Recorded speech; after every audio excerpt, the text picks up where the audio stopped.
Ang naging sakit ko po ay high blood, sa kidney, saka infeksyon, sa mataas po ang blood sugar ko, mataas po ang uric acid ko. May pagkakataon po na nasa bahay po ako, nabigla na lang po ako nahihilo, yung pala may high blood po ako. Kasalukuyang nasa labas po ako ng bahay ko, may ginagawa po ako, bigla pong matake yung uric acid ko.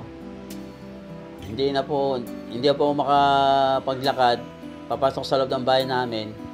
Halos hindi ako makatayo, para ako nalulumpo. Hindi ako makapaghanap buhay. Hindi namin maano yung dahil hindi ako kumikita. Tsaka yung pangailangan sa eskwela ng anak ko, hindi ko maibigay. Gawa nung hindi ako makapaghanap buhay, ganun. Nanonood po asawa ko ng tungkol sa King's Herbal, may nag-testimony ng King's Herbal. Hanggang sa tumawag po kami, umorder po kami ng King's Herbal. Nang ako po uminom na po, isang linggo lang po ano ko na po ang kaginawaan. Hanggang sa tinuloy-tuloy ko na po ang inom. Nagpakonsulta po ko sa doktor. Sabi ng doktor na sumuri sa akin na wala na yung sakit kong kidney infection. Normal na po ang uric acid ko. Happy na kami ng pamilya ko.